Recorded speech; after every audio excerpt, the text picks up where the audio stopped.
Alright, we are back with another video. I thought I'd do one on some fish that a couple of people have asked about, and they do seem to be zipping all over the place.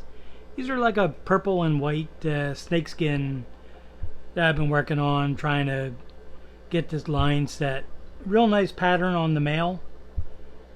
It almost rivals the pattern on the body pattern on the ATFG ones I recently got. Which, by the way, I put a trio of them on Aquabid, the ATFG ones. I probably should have waited a month till the pattern fully grew in. So I might cancel that and put it back on in a month when the pattern gets a little better. But see if I can move these plants so these fish come out. This is not working out too well. Alright, gonna have to figure something out and come back to them. These are the other ones. So I have two sets of breeders. This one has a white dorsal. It's nice and long. It should be a little longer, but I really don't want it being white. But that's something I have to work on. So I went with all the females that look the same except for one, this one, that has some purple and white in the tail. Because I don't know if that might be carried on to the males. So that's a possibility. And they're a bit jumpy. You can see the white, almost like a triangle at the end of the body where the tail starts. That's pretty interesting because the yellow snakeskins that I've showed a couple times, some of those males have a gray spot just like that. So that's pretty interesting. That must be on the snakeskin side of the equation. This female is probably going to have fry any day. And if all goes well, I will actually get some more fry from them. I have to throw a bunch more plants in their tank. This isn't their tank. It's just a photo tank. So there's a couple different colors in the tail. There's almost a solid purple except for that white. And there's one small red dot just below the white part. Interesting, but I love the pattern on the side. And pretty nice fish. So see if these guys want to show up. That one's tail's not ripped up. It's just got some more white in it. But he had a little bit of a better colored dorsal. And this one you really can't see because he's hiding behind a plant. Yeah, I put the plants in to relax them, but these knuckleheads just won't get away from the plants. So these are the other set of breeders. These females had a lighter colored tail. Still a little bit of a purplish tail, but not as dark as the females in the other tank. So we'll see what we end up getting with them. See if I can get some of these knuckleheads on here, which would be nice. Okay, I think we got it. There you can see how nice that pattern is. Very cool. These are older breeders, so I don't know how much longer I'll have them. At least a few months until they start to deteriorate, I guess. But all the fish look great. They're in nice shape. And I was really hoping these would have came out. They don't seem to want to. There we go. Now you can kind of get a look at him until he moves. So I will add some more stuff to the video. Sorry that these guys and gals didn't want to stay out to be seen. Very odd. Usually they don't mind being on camera. I don't know what the deal is here. So there you can see these guys a little bit. So what do sea monsters eat for lunch? Fish and ships. Fish and ships. It's not so good. So why was the horse so happy? He lived in a stable environment. Stable environment. It's not good either. Alright, I'll add some more stuff. Yeah, I'll just throw this in the middle of a video. It might be hard to hear me because we got some tree branches getting ground up right a couple doors away. But this is how many water sprite plants ended up in these 2 tubs.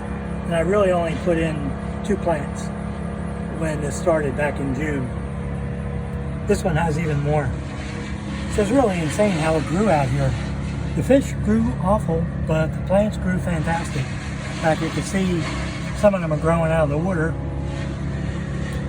So it's getting in the 40s each night, overnight, so I'm just taking the plants in. I'll double check them for any, dragonfly nymph things or parasites like my buddy Michael Skurnick. Enjoy that one, buddy. So anyway, that's the plants, and it's a lot of water sprite. So there are some snails on them, so that's going to be a pain in the neck, so I don't know what I'm going to end up doing with them. So we'll see. Alright, real quick, I got all the plants out. You can see they're empty. This is how many plants I ended up with. You can see how high this bucket is. Pretty amazing amount. And to top it off, I haven't fed these fish because I took them all in, and there's one female hanging in there.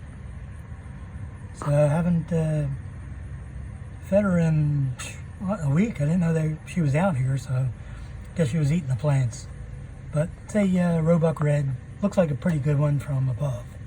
And I'll get her out, put her in the house. Alright, I threw that part about the end of the pond stuff again in the middle there. So this will be the rest on the snakeskins.